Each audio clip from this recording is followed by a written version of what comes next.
Hello વિદ્યાર્થી મિત્રો, સ્વાગત છે આપ સર્વ વિદ્યાર્થી મિત્રોનું આપ સર્વની એક જ માત્ર યુટ્યુબ ચેનલ આરએફની મોજ એફઆરની મોજ યુટ્યુબ ચેનલ પર આજે આપણે વિભાગ ડીનું સોલ્યુશન કરવાના છીએ। આગળના વિડીયો તમે ના જોયા હોય તો લિંક નીચે ડિસ્ક્રિપ્શનના અંદર છે, પહેલાં તે વિડીયો જોઈ લો પછી આ વિડીયો જોવા આવજો। ચલો જોઈએ આગળ। પ્રશ્ન નંબર 47, બિંદુ ડી એ ત્રિકોણ એબીસીની બાજુ બીસી પરનું એવું બિંદુ છે કે ખૂણો એડીસી બરાબર ખૂણો બીએસી। સાબિત કરો કે સીએ બરાબર સીબી ગુણ્યા સીડી। ઓકે, આ આકૃતિ દોરેલી છે, તમારી આવી રીતે દોરી દેવાની સાબિતી છે। તો જોઈ લઈએ। ત્રિકોણ સીડીએ અને ત્રિકોણ સીએબીમાં ખૂણો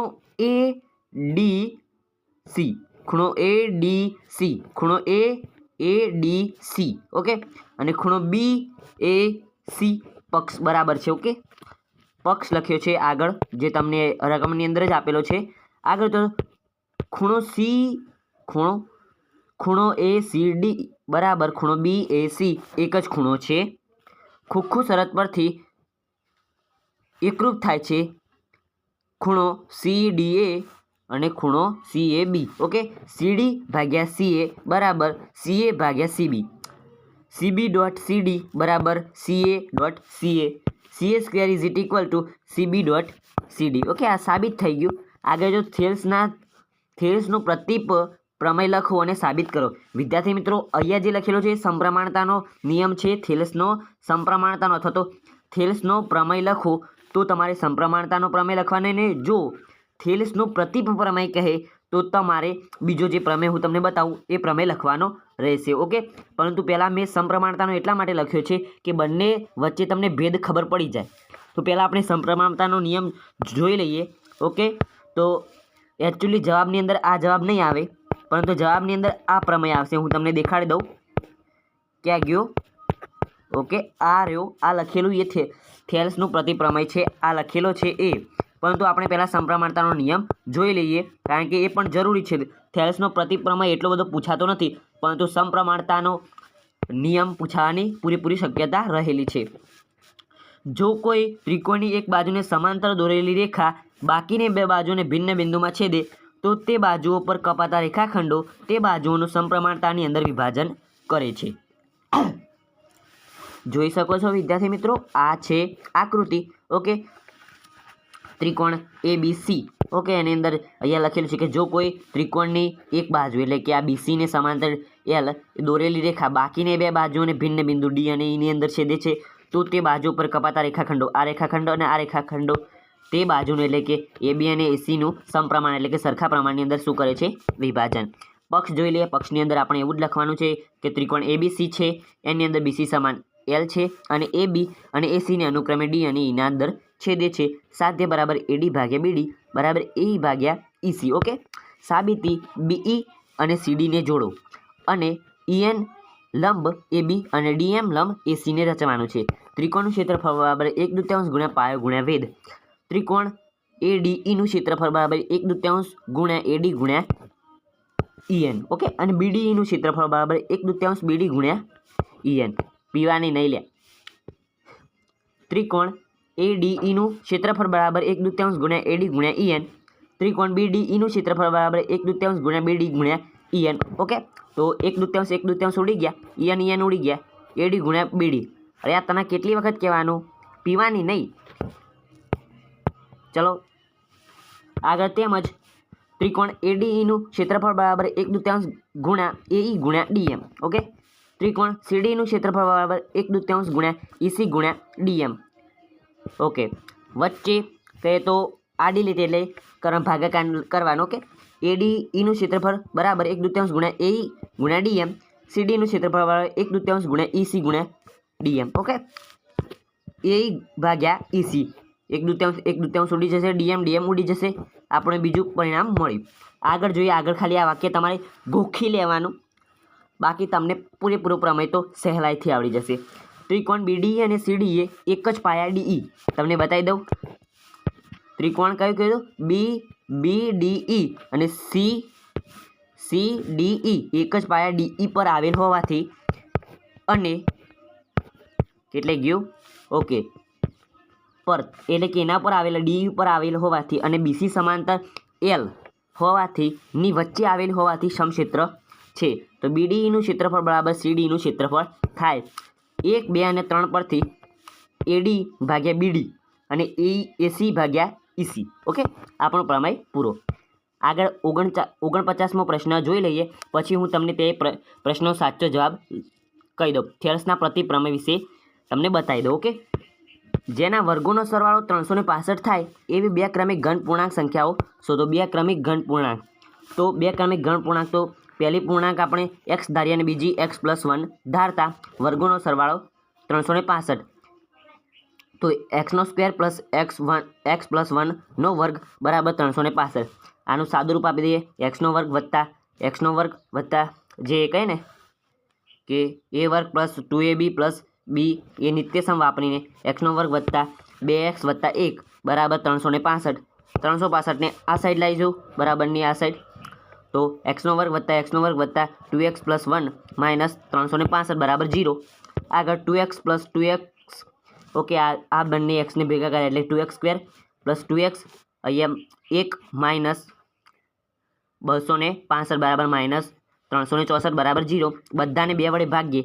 ઓકે, બધાની અંદર 2 કોમન છે એટલે x² વત્તા x માઇનસ 182 બરાબર 0. 182ના એવા બે ભાગ પાડો કે જેનું કહીએ ને બાદ બાકી x થાય. તો કે x² plus 14x minus 13x minus 182 બરાબર 0. x કૌંસની અંદર x પ્લસ 14 માઇનસ 13 અને x પ્લસ 14 બરાબર 0. x માઇનસ 13 બરાબર x પ્લસ 14. x માઇનસ 13 બરાબર 0. x બરાબર 13. x પ્લસ 14 બરાબર 0 અને x બરાબર માઇનસ 14, જે શક્ય નથી કારણ કે ક્રમિક ઘન પૂર્ણાંક કીધી છે. તો x બરાબર આપણને 13 મળ્યા, x વત્તા 1 બરાબર 14 આપણને મળ્યા. ઓકે, એવી રીતે બે ક્રમિક ઘન પૂર્ણાંક 13 અને 14 થાય. આ જોઈએ થેલ્સના પ્રતિપ્રમેયનો સાચો જવાબ. ઓકે, લખો અને સાબિત કરો. તો થેલ્સના પ્રતિપ્રમેયનું વિધાન કે જો કોઈ રેખા ત્રિકોણની બે બાજુઓને જો કોઈ રેખા છે એ ત્રિકોણની બે બાજુઓને સમાન ગુણોત્તરની અંદર ગુણોત્તરની અંદર હોય. ઓકે, તો આપણો પક્ષ છે કે ત્રિકોણ ABCમાં એક રેખા છે AB અને ACને અનુક્રમે D અને Eના અંદર એવી રીતે છેદે છે કે જેથી AD ભાગ્યા BD બરાબર AE ભાગ્યા EC. ઓકે, સાધ્ય DE સમાન છે BC. ઓકે, સાબિત ધારો કે DE એ BCને સમાંતર નથી. આપણે એવું ધારી લઈએ, માની લો. ઓકે, તો ડીમાંથી BCને સમાંતર હોય એવી રેખા દોરો ને AC ને E. ઓકે, એને કહેવાય કંઈક E12 કે એવું કંઈક કહેવાય છે. મને અભી હાલ યાદ હતું યાર, ભૂલી ગયો. ઓકે, આપણે E12 તરીકે લઈ લઈએ. ઓકે, એવું કહીશું, મને યાદ હતું. એને કંઈક અલગ નામથી જો રાખવામાં આવે છે, હું ભૂલી ગયો. ઓકે, AD ભાગ્યા BD બરાબર AE ડોટ ભાગ્યા AE ડોટ C સમપ્રમાણતાના નિયમ મુજબ. ઓકે, AD ભાગ્યા DB બરાબર AE ભાગ્યા EC બરાબર પક્ષ છે. AE કહીએ તો ડોટ ભાગ્યા AE ડોટ C બરાબર AE ભાગ્યા AEC બરાબર એના અંદર એક ઉમેરતા તો એક ઉમેરેલા છે. આગળ જોઈએ, આપણને આપણને આવી રીતે પરિણામ મળે છે કે આવી રીતે, અને છેલ્લે લખવાનું રહેશે આવી રીતે છે આપણને મળી જાય. તમે PDF ફ્રીની અંદર મેળવી શકો છો એટલે ચિંતા કરવાની કંઈ જરૂર નથી. ફ્રીની અંદર PDF મેળવી શકો છો આપણી ચેનલની અંદર, અથવા તો કહીએ ને કે વિડીયોની અંદર ડિસ્ક્રિપ્શનના અંદર તમને વોટ્સઅપ ગ્રુપ અને ટેલિગ્રામ ગ્રુપની લિંક મળી જશે. ત્યાંથી તમે ફ્રીની અંદર PDF મેળવી શકો છો. સુલબાર આવે 1995ની અંદર 5000ના વાર્ષિક વેતનથી કામ શરૂ કરે છે અને તેમને દર વર્ષે 200 રૂપિયાની વેતન વૃદ્ધિ મળે છે. ગયા વર્ષે તેમનું વેતન 7000 થશે. ઓકે, તો આ રીતે સમાંતર શ્રેણી બને. AN બરાબર A પ્લસ N-1 D અને 7000 બરાબર 5000 વત્તા N-1 અને D બરાબર 200. ઓકે, 5000ની માઇનસ કરીશું તો 2000, N-1 અને 200 હતા તો 200 નીચે ભાગાકારની અંદર લઈ જઈશું તો આપણે 10 બરાબર N-1, N બરાબર 10 વત્તા 1 બરાબર 11મા વર્ષે તેમનું વેતન 7000 થશે. એટલે કે 1995ની અંદર નોકરી શરૂ કરી હોય તો 2006ની અંદર એમનું એટલા થશે 7000 રૂપિયા. નીચેનું વિતરણ એક ધોરણના 30 વિદ્યાર્થીઓને વર્તન આપે છે. કંઈ વાંધો નહીં, અહીંયા વર્ગ આપેલો છે, મધ્યસ્થ આપણે શોધવાનો છે. ઓકે, તો L plus N/2 minus CF ભાગ્યા F ગુણ્યા H બરાબર L બરાબર 55 લીધેલ છે. ઓકે, બંને સાઈડથી જોઈ શકો L બરાબર 55 લીધેલ છે. ઓકે, અને વત્તા 2/6 ગુણ્યા 5 થાય છે. 13 અંદરથી 15 અંદરથી 13 જાય તો 2, નીચે ભાગાકારની અંદર 6 છે અને 5 ગુણાકારની અંદર છે. 55 + 10/6 બરાબર 55 + 1.666. ઓકે, તો 55.1 આ પાછળ છગડો છે એટલે 1 પોઈન્ટ વધારી દેવાય, 67 થઈ જાય. ઓકે, 56.67 કિલોગ્રામ આપણનો જવાબ મળશે. ઓકે, વજનની વાત હતી. એક હોસ્પિટલની અંદર દાક્તર 30 મહિલાઓની શારીરિક તપાસ અને પ્રતિ મિનિટના ધબકારાની નોંધ લે છે તથા નીચે પ્રમાણે આ સારાંશ તૈયાર કરે છે. ઓકે, આપણને આ કોષ્ટક આપે, વર્ગ આપેલ છે, આવૃત્તિ આપેલ છે, મધ્ય કિંમત આપણે લખી છે, યુઆઈ આપણે લખી છે, સિગ્મા એફઆઈ યુઆઈ પણ આપણે લખ્યા છે. ઓકે, 65 અને 68 આવૃત્તિ 2 અને એની મધ્ય કિંમત થશે 66.5.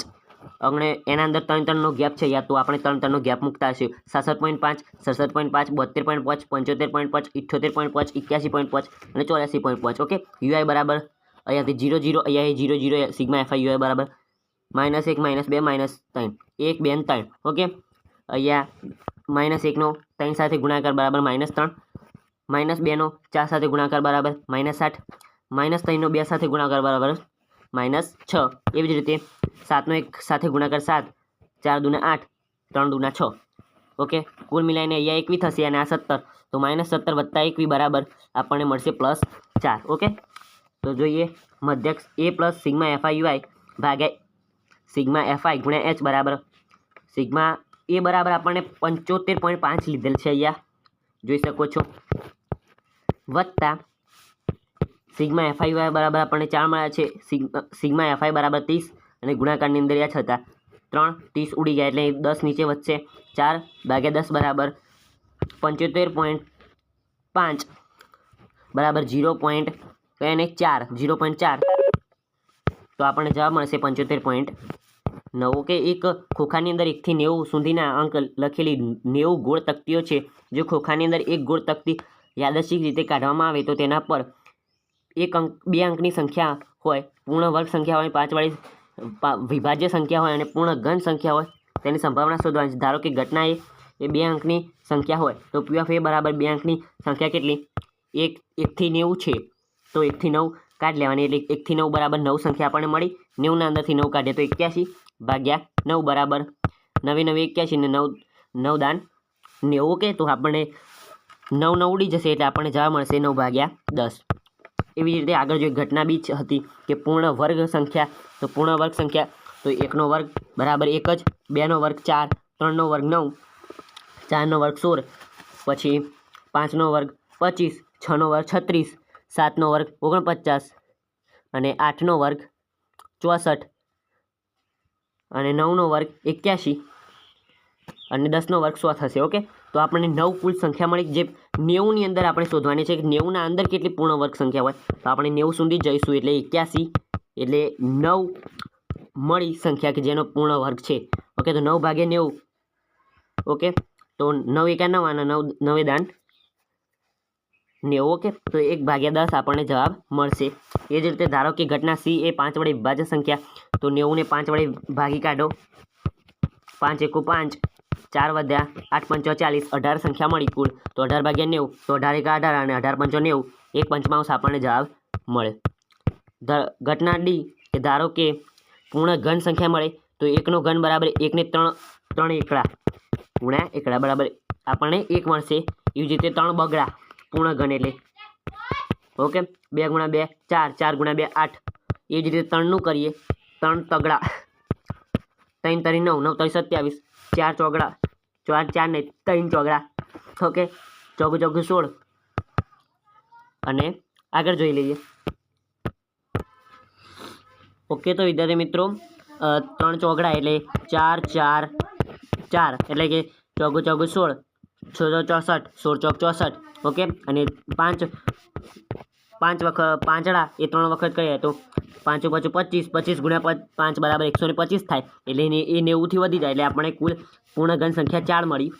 1 થી 4 મળી એટલે 4/90 બરાબર 2 × 2 અને 45 × 2 બરાબર 90, તો 2/45 આપણો જવાબ મળે.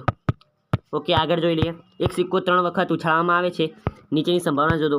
તો આપણે અહીંયા લખેલું છે કે 3 વખત ઉછાળતા કેવા કેવા પરિણામો મળે. ઓકે, ઘટનાએ બરાબર 2 છાપ મળે, બરાબર કમ્પ્લીટ 2 છાપ મળે એવું એ કાર્ય પરિણામ છે. અને બીજું તો નથી. ઓકે, બીજું હશે બરાબર 2 છાપ મળે. ઓકે, એ કાર્ય એક આ 3 પરિણામ આપણને મળી ગયા. ઓકે, 3/8 થશે. ઓછામાં ઓછી 2 છાપ તો હોવી જ જોઈએ. તો આ જોઈ શકો આખે ચારે લાઈન છે એની અંદર 2 છાપ તો છે જ. ઓકે, 4/8 બરાબર 1/2. વધુમાં વધુ 2 છાપ મળે, વધારેમાં વધુ 2 છાપ જ હોવી જોઈએ. તો એક છાપ આની અંદર છાપ ના હોય તો પણ ચાલે, વધુમાં વધુ 2 છાપ હોવી જોઈએ. 3 છાપ ના જોઈએ. 1 2 3 4 5 6 7 7/8. ઓકે, 7/8 છે. ઘટના ડી, કાંટા કરતાં છાપ વધારે. કાંટો બરાબર ટી અને છાપ એટલે એચ. ઓકે, કાંટા કરતાં છાપ વધારે હોય એટલે એ કાર્ય 4 પરિણામ મળ્યા. ઓકે, બીજા અંદર તો કાંટા વધારે છે. ઓકે, 4/8 1/2. તો વિદ્યાર્થી મિત્રો, આની સાથે આપણે વિડીયો પૂરું કરીશું. ફરી મળીશું આવતા વિડીયોની અંદર. વિદ્યાર્થી મિત્રો, ચેનલ સબસ્ક્રાઈબ ના કરી તો સબસ્ક્રાઈબ કરી દેજો. ફ્રીની અંદર આખા પ્રશ્નપત્ર 2ની સોલ્યુશન તમે PDF મેળવી શકો છો આપણા વોટ્સએપ ગ્રુપ અને ટેલિગ્રામ ગ્રુપના અંદરથી. આવજો. તાતા goodbye, take care, love you all.